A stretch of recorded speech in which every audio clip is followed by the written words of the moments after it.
So good morning or good afternoon, depending on where you are. So my name is Massimo Bonavita. I work at ECMWF. I am a principal scientist there, and I also lead the data assimilation team. So it's my pleasure today to introduce and moderate a talk by Florence Rabier on the current status and future evolution of the ECMWF data assimilation system. As you may know, Florence has been Director General of ECMWF now since 2016, but I think it's as important as that is. Before she got into full-time management, Florence had a luminous research career, both at ECMWF and Meteo France. And one of the outstanding achievements was the leading role that she played in the conception, in the development, and also in the actual coding of the first version of 4D VAR. So the fact that 20 years on, we're still running some version of 4D VAR and still the leading and most followed way of doing data assimilation in a global NWP is, I think, a clear testimony to the farsightedness and the vision of that group of scientists. It's clear that Florence is especially well suited to give this talk, and I will be taking out my notebook and leave the floor to Florence. Thank you very much, Massimo. And as you say, I'm now in full-time management, so actually this work is not my work, it's the work of the team of Massimo and others. So I will now share my slide.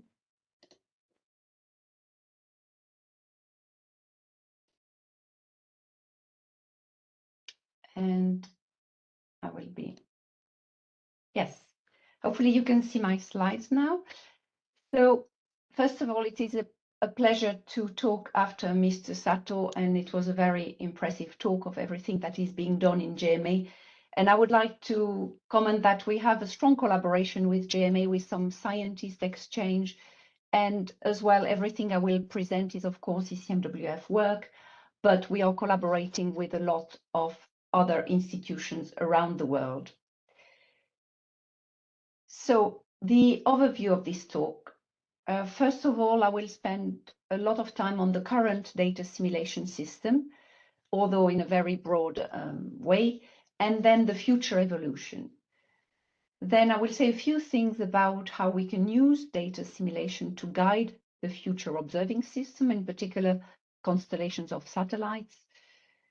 Then the prospects for data assimilation for atmospheric composition, and how we can improve future climate analysis. So these two last points will not be fully developed. It's just a sort of a first view of some of the developments. So first of all, current data assimilation system in a nutshell and the future evolution. So as Massimo says, we are still running 4D VAR. 4D VAR started, it was implemented in 1997, so it's now actually 25 years since we've implemented 4D VAR, but it has gone from strength to strength by adding a lot of features since it was implemented. So the main system is one on the left. We have one main 4D VAR at high resolution, which is the resolution of our forecast system, which is 9 kilometers for our high resolution system. This 4D VAR has got 4 outer loops at the resolution of 9 kilometers. It's quasi-continuous because the observations are fed quasi-continuously, which means we start doing the minimization before maybe having reached all the observations, and then we add them on as we proceed on our window. Of course, the resolution of the minimization of the inner loops are much less than the higher resolution. We have an increasing resolution of the inner loops, but at the maximum resolution, we reach 50 kilometers. So as you see, quite a big gap between the outer loop and the inner loops. This 4D VAR has got a variational adaptive model error estimation. So that's what we call weak constraint 4D VAR, operational in the stratosphere. It's weakly coupled to the other system components, which is the land, the ocean, and the ice, the cryosphere. So we don't have a fully coupled, but still these are the components of the Earth system influence the data assimilation while we are running it. There's an augmented control vector formulation for parameter estimation, so we could estimate some parameters with it. So that's for the main 4D-VAR, but then we have other 4D-VARs which are on the ensemble of data assimilation. The ensemble of data assimilation provides the information for the background error estimation. It's also used to initialize the ensemble prediction. We have a 50-member EDA. Each 4D-VAR in the EDA is a simplified version of the full 4D-VAR with only 2 outer loop at the resolution 639 of the ensemble forecast, 18 kilometers, and 2 inner loops at resolution 191. Now, when we go to what is done for observations in this system, we have a variational adaptive bias correction of observations, a variational quality control using a Huber norm. And in parallel, in what we do in observation monitoring, we have intelligent automated observation monitoring and alerts, which are very important, of course, to keep the good quality of data assimilation with good observations coming in the system. So this is the current one. This is in cycle 47R3, which is running in operations. Now, this year in 2023, we are going to implement a new cycle, 48R1. The main development in this cycle is in particular to enhance the resolution of the system with the ensemble forecasts going from 18 kilometers to 9 kilometers, which is the resolution of the current 4D-VAR, and also big changes in the extended range and a lot of different changes. In terms of this particular system, what is going to change in the main 4D-VAR is that if you look at the left side, the main 4D-VAR will have an increase in the last inner loop. It used to be 50 kilometers. Well, it is 50 kilometers now. It will go to 40 kilometers. So that's an increase then in the resolution of the increments in the 4D-VAR. Then not for this cycle, but for the next one, which is the 49R1, which will be implemented next year, we are going to make some changes in the EDA, in the setup of the EDA. And this is going to be quite a major change. And so if you look at what we are doing now, 50 parallel members at resolution 639 with 2 outer loops. This is what it will be for 49R1. So still 50 members. We will have one control, which will be quite different from the perturbed members. The control will have 3 outer loops at higher resolutions, and the perturbed members, on the other hand, will have only 1 outer loop. So I will go a bit more into that, but you can note as well that the resolution of the increments also is improved compared to before. So it used to be 191, and now it's 319 for the perturbed members and 399 for the control. So how we are going to structure it is with this soft recentering to accelerate the convergence of the perturbed members on the control, which will be higher resolution, higher quality. So a little schematic on that. So at the moment, which is the top panel there, you can see that all the EDA perturbed members do their own 2 outer loop analysis. So you have the long window data assimilation with free minimization in blue. Then you have the control of the EDA, first trajectory minimization in pink. And then you have every perturbed members in red, which are also following the same schematic, so 2 minimization. The only thing they take is some preconditioning from the control, but basically they are separated from the control.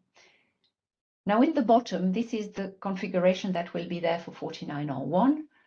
So as I say, the perturbed members have a different configuration, and they are recentered on the control by taking the first increment from the control. So they're using the first increment from the control, and then they are doing a second one. So the long window doesn't change. The control changes because we now have 3 minimizations instead of 2.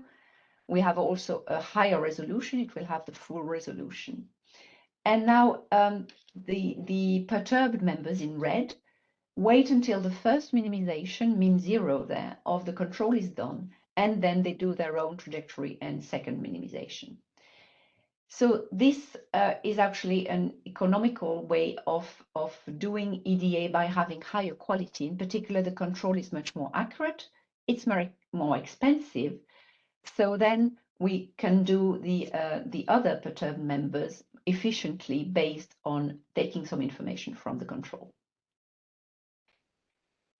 Another thing that I didn't mention in 48R1, which we are going to implement in data assimilation, is OOPS, which is our object-oriented prediction system. It's a framework which is a modular algorithmic control layer which implements data assimilation. It's the result of a joint effort by ECMWF and Météo France. It started quite a while ago, and it's nice to see the end of OOPS being put in operations, although OOPS will of course continue to develop, but seeing its implementation, it's a big achievement.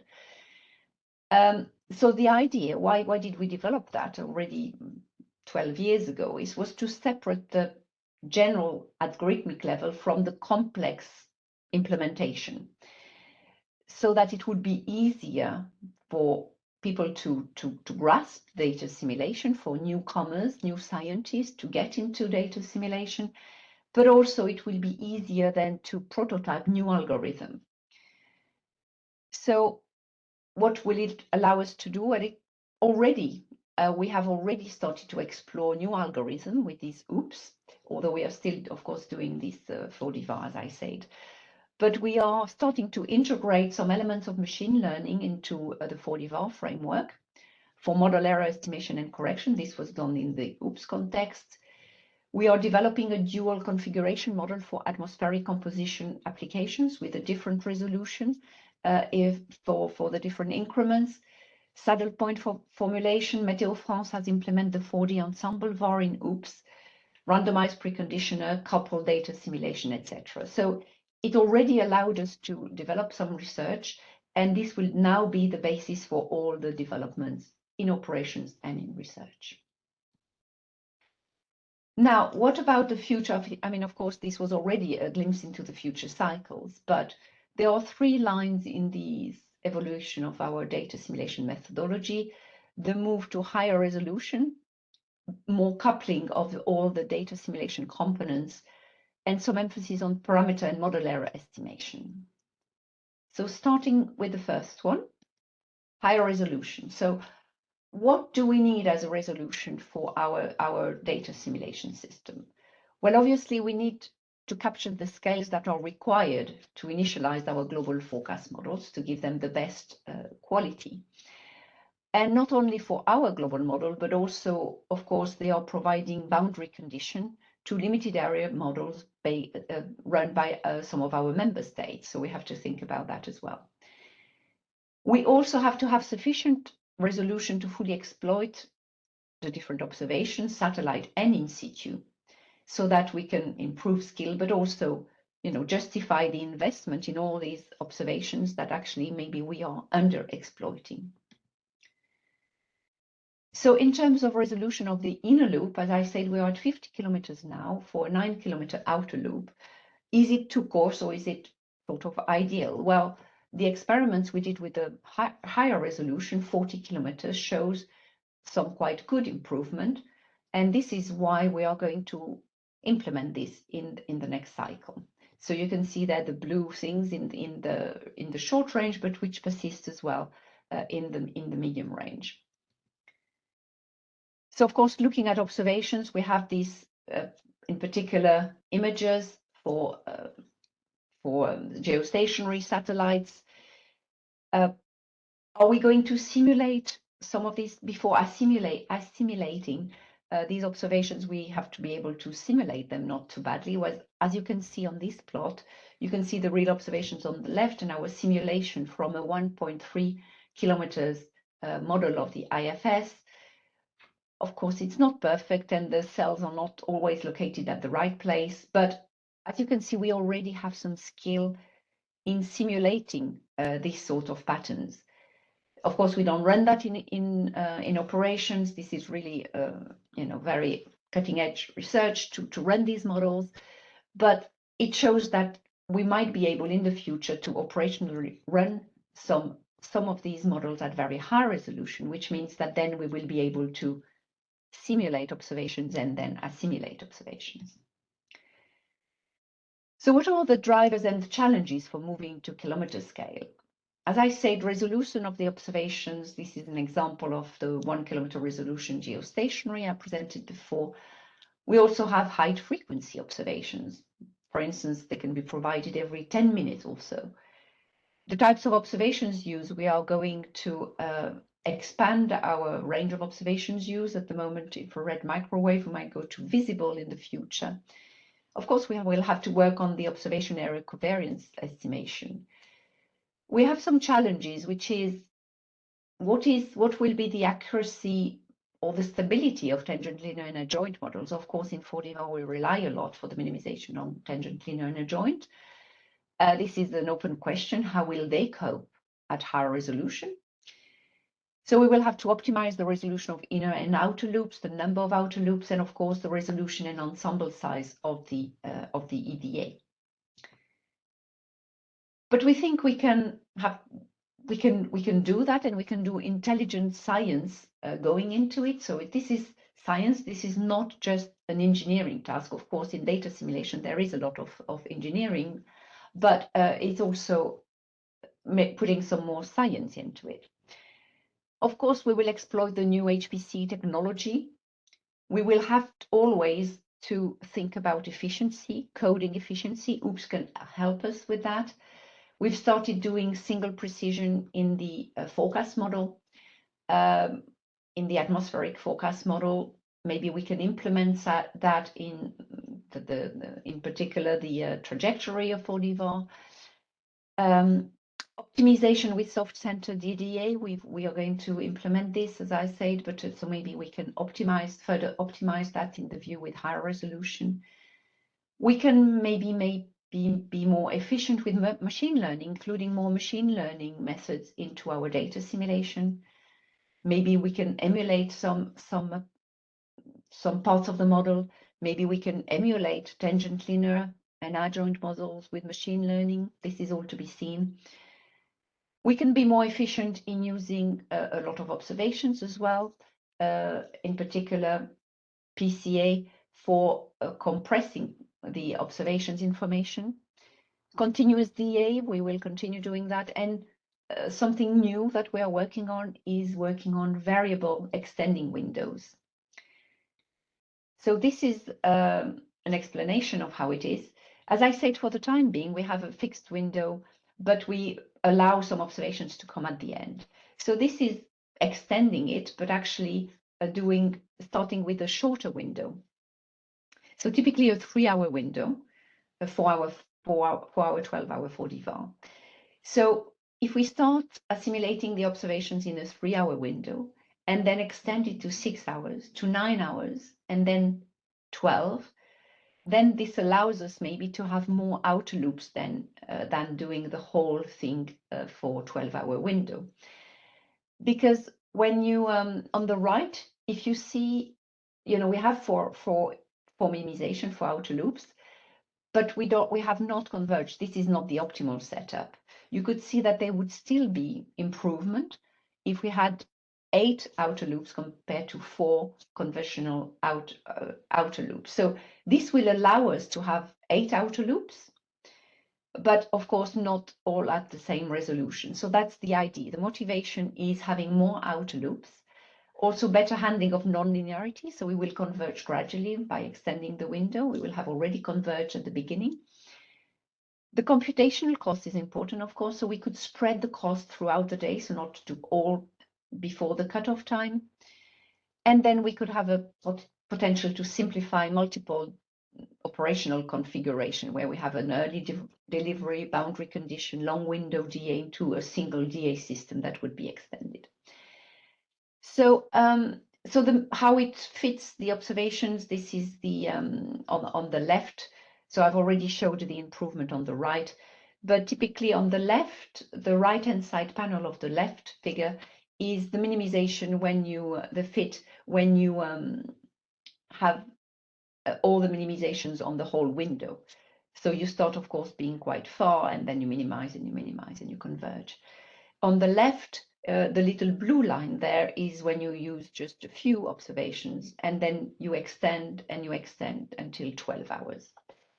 So this is very much something we are considering. It's still very early days, but we think there's a lot of potential, as you can see from the right-hand side panels there.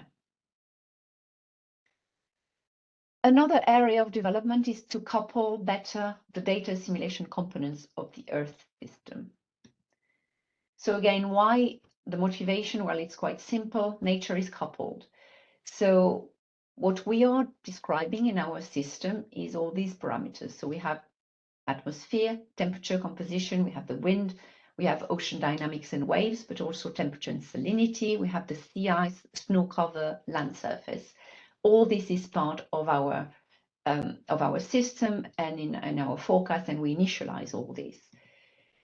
We have, of course, observations,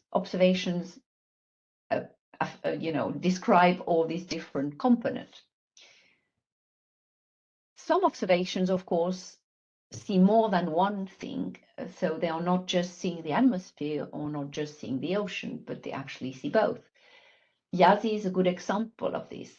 Infrared radiancies see both the atmosphere, composition, temperature, but also the lower channels see the ocean, and they are sensitive to ocean temperature in particular. So the idea would be to use YASI to document a bit more the ocean temperature and use that in the in our ocean data simulation. So YASI at the moment, we throw away the information provided by the surface. We use it at a sink. So we analyze the atmosphere and we discard the sensitivity to the surface. But we could actually keep this information on skin temperature and force the sea surface temperature inside the ocean model. So these are some SST changes when we assimilate 3 different satellites from YASI. And then we could also extend it to Chris and Ayres. So after 2 weeks of assimilation, this is an example of the increments that we would get in SST changes, how it affects the moored buoys in the middle. So this is background minus observations. So as you can see, this is improved when using data simulation. I mean, using this information from YASI. So this is for the buoys at the surface. Now at the a bit down below the surface, when you compare for the Argo floats, this is the control is in red, and you can see we have a bit of a bias there in the upper levels of the ocean. But when we have these active sea surface temperature coming from the infrared, we go back to the black lines, which is much better fit from observation and background to the 0 line. So the bias is much reduced. So there has been some information coming down from the surface, going down into the ocean, in the subsurface. And then, because then the atmosphere sees again the ocean in the next cycle, it also provides feedback into the atmosphere and improves the next cycles, where we have some changes in the use of YASI itself. So it's a sort of virtuous circle there. So again, this is some research, but we think there is a lot of potential in using like that observations that see different components of the atmosphere and using them jointly. The third aspect is parameter and model error estimation. So we can use data assimilation and 4D VAR for estimating model parameters and model error. So model error, we know that it's not similar when you look at different scales, and these are some results from a paper. So at some spatial scales, there is a lot of scope for improvement doing data assimilation. In some other scales, the error growth is so exponential and rapid that significant forecast improvement are hard to get with improving initial conditions, and we saturate there. So what can we do for those scales? Well, actually, this is where maybe we can improve the model itself by estimating model parameter, improving them, by correcting model error, and then slowing, in the end, this model error growth by doing that, which then be helpful to improving data assimilation. So this is an ongoing experiment, in particular, estimating orography, subgrid scale orography using 4D-VAR. So this is, as we know, surface parameters are important for using observations, and in particular, orography is part of the observation operator to use surface pressure observation. So if we have it wrong, we are going to maybe not have a good description of the observation operator and not a good data assimilation. So we can augment a 4D-VAR control, adding the subgrid scale orography as one thing to optimize, and then to improve some of the parameters of this model of subgrid scale orography. So what you have on this left there is the mean analysis increment applied to this subgrid scale orography. So as you can see, quite a lot of increments in both sides, decreasing the subgrid scale orography and increasing it.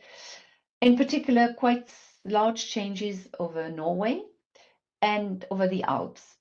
So there is a cross-section there in the middle, the standard deviation of subgrid orography in Norway. The reference is in black and the new one is in red. As you can see, we enhance orography at some point and then we go below. And for the Alps, the shape is quite different actually in the lower panel, where we also increase quite a lot one component and then the other, but a bit less. So then the idea is to start using those in medium range forecasts and see if it improves skill. So it's very preliminary, but there are good hints that this could be a good avenue to pursue. So I talked about model parameters. Now what about model error? We're already estimating it with the weak constraint 4D-VAR. We found that it was quite challenging actually to separate model error from random background errors, and it required scale separation. We can't assume the same scales because then we are confusing them. We also need some anchor observations to avoid aliasing with rational bias correction. So some observations are very useful, in particular radio sound, radio occultation, GPS radio occultation for that. And so it's a powerful tool then, and we can estimate the model error, in particular in the stratosphere, where we have clearer scale separation. But could it be even applied in the forecast, in the medium range? And this is an example of a paper by Patrick Laloyau and Massimo and others, applying this model error correction from weak constraint 4D-VAR to the medium range forecast. So this is just research, it's not operation. As I said, it works well in the stratosphere. So this is an example of the forecast error at 50 hectopascal, quite high in the stratosphere, verified against independent observations, so radiosondes. The control before data assimilation is in red. We start with a bias of about 0.6 Kelvin, and the bias gets worse and worse as we proceed in the forecast until the 10-day range. And we reach about 1.5 K. When we correct initial conditions, we decrease the initial bias, but we follow mainly the same trend and end up better, but not significantly better. If we correct both initial conditions and model, on the other hand, we start in the same point, but we actually keep this model error lower. I mean, the forecast error is lower because the model error is corrected. So this progress is quite impressive in the stratosphere, but the troposphere, as I said, is much more challenging. So is this an area where we can actually learn from machine learning? So weak constraint for DVAR provides an estimate of model error. What if we could estimate not just model error over an assimilation window, but estimate a model of model error? So if we could have produced a parametric model of model error, which can then be applied at any point in time. So because it will be dependent on time, latitude, longitude of the situation. So that would be then even more interesting going forward in time. So we've started investigating this, and on the plots there, what you see is a comparison between the current operational version of weak constraint for DVAR. So as you can see, it's applied in the stratosphere. It's correcting the bias in a positive way, in a negative way. It changes at around 10 hectopascal. The middle one is trying to apply neural network model errors instead of weak constraint for DVAR. So this time we didn't constrain it to be in the stratosphere, so it actually provides some correction in the at lower levels as well. It's slightly different in the stratosphere as well. And then the last one is model errors from the neural network used as a first guess for weak constraint for DVAR. So we can actually combine these different methods. So this is something that we are investigating. In particular, Massimo is very active in this area.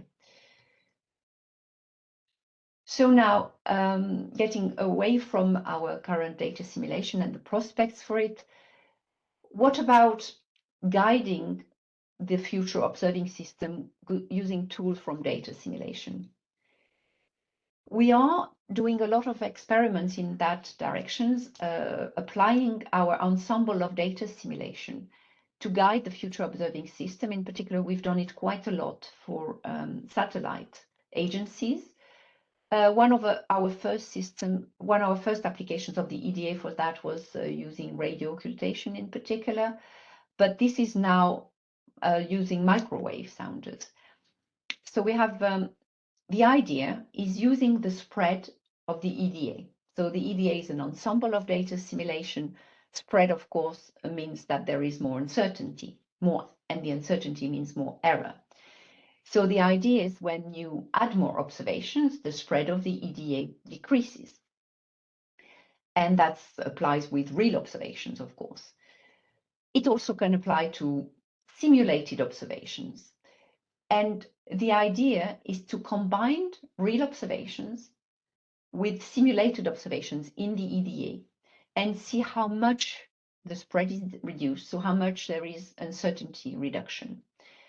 The advantage is that for the EDA, you don't need actually the real value of the observation. So not like an OSSC where you need to re-simulate all the observations. This one, you don't need to re-simulate to be consistent all the other existing observations and the new future observations. This uses a combination of simulated and observed observations. So it's actually highly effective. And it has been applied to, as I said, GPS radio occultation, but also future microwave and Doppler wind lidar constellation. This is just an example where it's used to guide future observing system. This is in the context of a contract with EUMETSAT, also a study we are performing for EUMETSAT on their Arctic weather satellite constellation, which is called Sterna now. So the idea was to assess different types of constellation, how the different satellites would be spread. Maybe with different inclination and different types of satellite. And also, could we combine, is it better to have a lot of satellites with just humidity, or actually is temperature still very important? And do we need satellites having both temperature and humidity? So we can play on a lot of these. So we've worked with ESA with a lot of different combinations of satellites and also with EUMETSAT. These are the results of the normalized difference in EDA spread. This is for the wind in the Northern Hemisphere. So when you have no microwave sounder, you have a certain spread, quite large. If you add the existing three existing sounders, so not just not just all the other observations, but 3 sounders, but using both temperature and humidity, you have the black line. And now this is the polar constellation for satellites, humidity only. As you can see, it's not bad, but really, if you add temperature, you can see the benefit of much more benefit when adding temperature as well.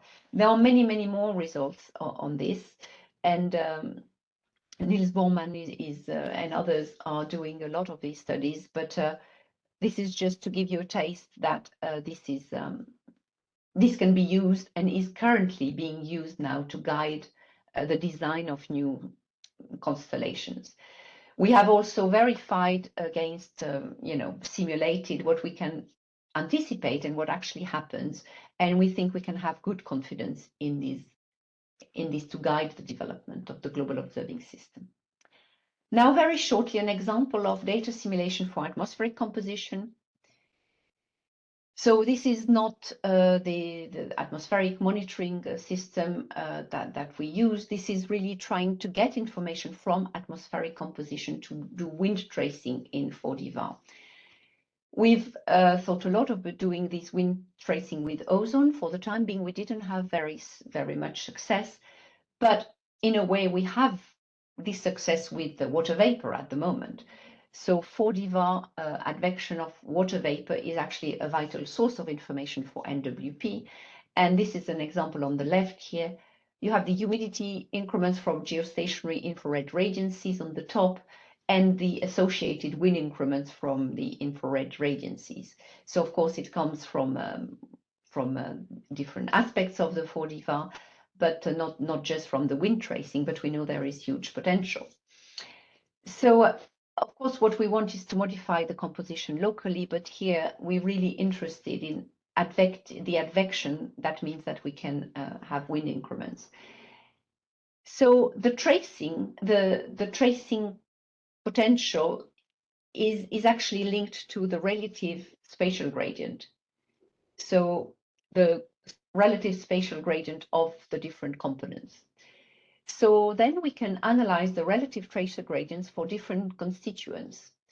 And this is what is shown on the right here for different pressure levels. We have the total aerosols showing the most gradients on the right. This is the black solid curve. Then you have specific humidity in solid gray. And you can see that, of course, it has a lot of potential in the troposphere. This is what we expect. But we also plotted ozone and CO. And as you can see, not so much maybe potential in the troposphere, but in the stratosphere, they are actually would have quite a lot of potential for doing this analysis and getting the information from the gradient.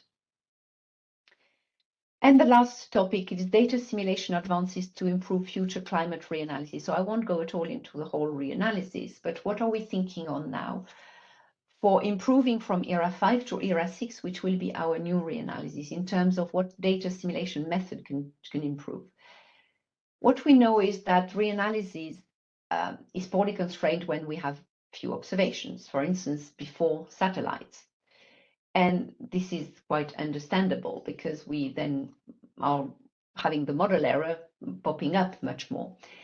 And this, of course, can cause some shocks when you introduce observations, and it can be, of course, detrimental for people studying climate trends. So the idea is actually to estimate the model error with weak constraint 4D-VAR at times when we have a well-observed period, so later period, and this then estimates the model error, and it gives us probably an accurate estimation of this model error. And the idea is to apply this model error backwards to the beginning of the ERA period, which now goes back to 1940, by the way. And so an example of how it improves is on the bottom left, the fit to radio zones in a pre-satellite era. So era 5 is in red, so you can see a bias of about 1 Kelvin. And era 6 then is the blue one, where we have applied model error estimation. So this would be this is in the stratosphere above 100 hectopascal. So you can see there is a great potential for using what we have developed for our operational NWP system to the reanalysis. So some of these improvements can fit back into the reanalysis, and this is a clever way of applying this weak constraint 4D VAR to the reanalysis. So now shortly the summary. So the ECMWF operational data assimilation is quite sophisticated. It has evolved over time to quite a complicated system, but it's continuing to evolve. It's definitely not set in stone. We are evolving towards higher spatial resolution, more coupling across all components of the Earth system, and greater exploitation of model error and parameter estimation. The EDA is extensively used in our current NWP system for estimating background error covariances, but also for providing initial conditions for the ensemble. But it's also very powerful to guide the future observing system, and it's used extensively by space agencies. Data assimilation technology applies to atmospheric composition. We have new possibilities there. And also we can have new possibilities on guiding and improving future climate reanalysis. And this is all for me. So I will go back and probably stop sharing. Okay. Thank you very much, Florence. I'm a bit biased, but I think it was an excellent talk.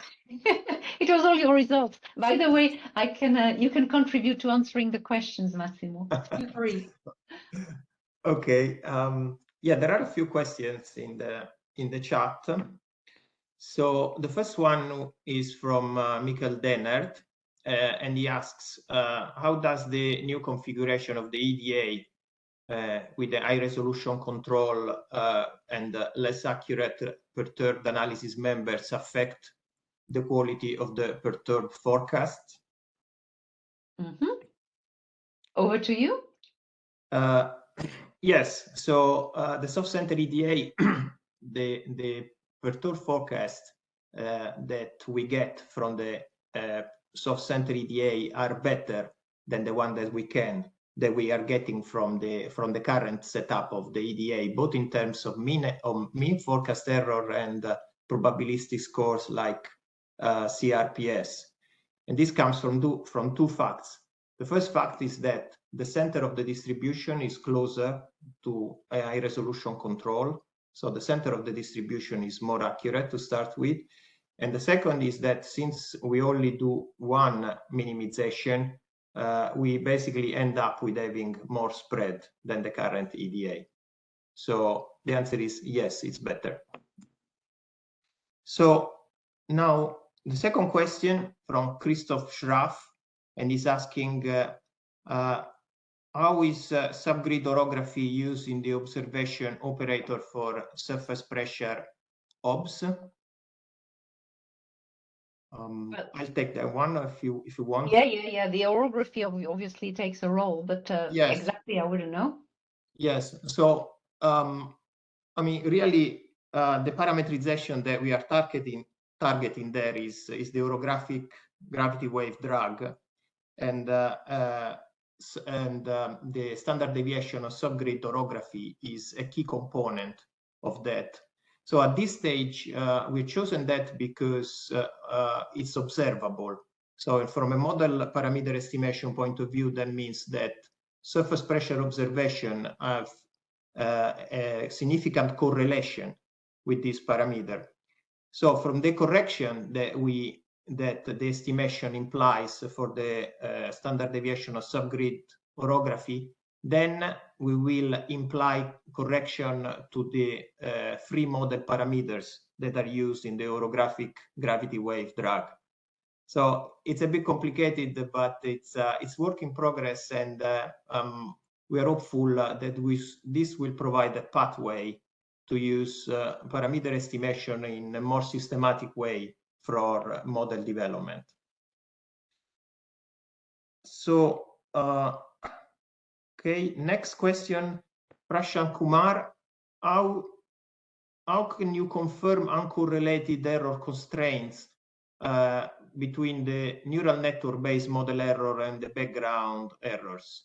Because the neural network-based model error may depend on the same background first guess. This was about combining using the neural net for background. Yes. Yeah. So the way we're approaching the system is that we're using the neural network under the same assumption as we are using weak constraint for DVAR. So we impose a scale separation on the correction provided by the neural network, so that effectively we are targeting the same type of large scale errors which weak constraint for DVAR is targeting. And this is also helped by the fact that actually it's well known that when you train a neural network, the neural network usually tends to converge first on the large scale. It's actually very similar to what happens in the minimization of 4D-VAR, where we first converge on the large scale with the Lanxious algorithm, and then we go down to smaller scale. So the answer is basically we make the same assumption as in weak constraint 4D-VAR. Then Nathan Elsenberg, thanks, Dr. Rabier. Are there any plans to further develop machine learning emulators of other model components to them benefit from TL adjoint to this following published results on subgrid orography work by Atfield et al.? Well, yes, indeed, we are considering all that. So there are several things, several avenues that we pursue, both in the model and data simulation. So it's replacing, while learning from some physical parameterization, for instance. So, for instance, the current radiation parameterization, we could replace that with a neural network. So we have started doing some experiments. We could also actually augment this. For instance, in the radiation parameterization, we can't take into account the 3D cloud effects because this would be much too expensive, although we have a research model that is able to do that. So it's really taking into account the physical parameterization of what's happening. And so one idea could be actually to augment what we are doing in a physical parameterization by using neural network to do some enhanced aspects of it. So instead of decreasing the cost, it would be keeping the same cost, but adding some, improving the model parameterizations. I think there's probably a good prospect for tangent, linear, and adjoint then, because of course this is a very expensive part of the 4D-VAR. So we could also, be more bold and replace the whole model in some of them. But we know that tangent, linear, and adjoint are quite tricky as well. So this is not just, it's going to require a lot of learning to do that, because we knew all the traps of having just automatic coding tangent, linear, and adjoint. So but there could be a very good prospect if we could decrease the cost of tangent, linear, and adjoint in particular. So decreasing the cost of the model itself, decreasing the cost through tangent, linear, and adjoint. But we are definitely going to invest more into that. And as Massimo said, there is this exciting prospect as well of learning about model error through neural network, which is another component as well. So I think we are, Massimo in particular has been very active in embracing these methods, and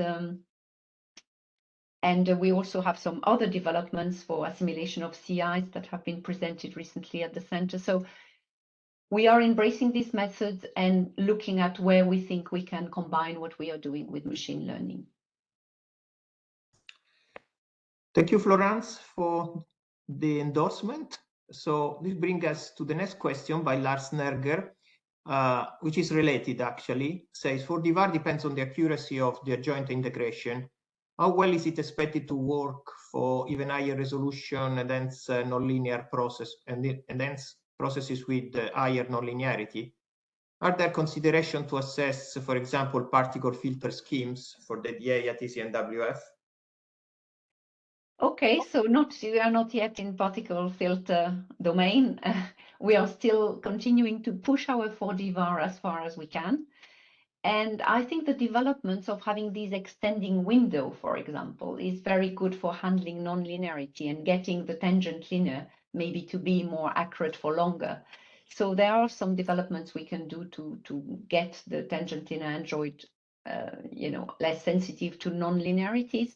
But it is true that we have to see how it would work. But do we really need increments at this sort of scale, or with the incremental 4D VAR? We probably don't need the increments to be at 1 kilometer. So I think it's still very much something we need to investigate. And actually, this is something that we are going to investigate in particular in the context of the Destination Earth initiative that we are running for the European Commission in particular, where we are really trying to push the resolution of the model itself, but also of the data simulation. What more can we do? Can we use observations with less thinning? Can we use more of the observations? Can we increase the resolution of the data simulation? These are open questions. So definitely something that we will look for, and we are conscious of the potential issue with tangent linear and adjoint.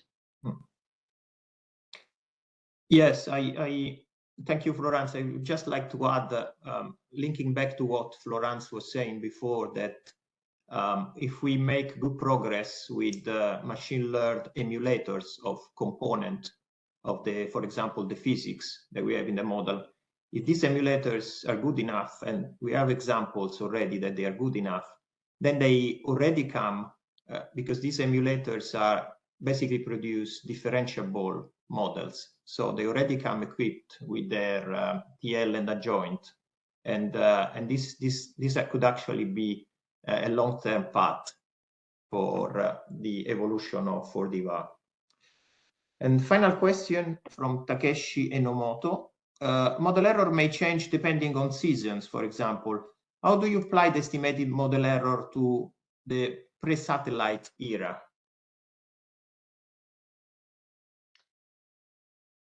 Okay. Yes, for the time being, yes, sure. I guess it could be. I don't know if we have done something varying with time with this estimation of the model error in what I presented there. Massimo, do you know? Yes. I mean, this is exactly, I think, what you presented. That the estimation that is now being proposed for ERA 6 is model error estimated in modern times, applied to the past pre-satellite era, and obviously we don't give them only one value of model error, but it has a seasonal component. So there are different estimates, slightly different estimates for the different months of the year, and the thing is supposed to evolve smoothly from one month to the next. So, and it seems to work actually pretty well in the pre-satellite era. Okay, very good. I'm learning from what's being done. So do we do it just for 1 year, because the stratosphere can be quite different in different years, or do we base it on just? Yes, I think it's I mean the prototype that we have now is over more than 1 year. Yeah, it's a few years be more robust data. data. Sure. Yes, so that we can be reasonably certain about assured about the robustness of the estimation. Okay, I don't see other questions in the chat. So unless there are other questions from the panelists, I think we can thank Florence once again for this brilliant talk, and I'll hand over back to the chair of the session. Thank you.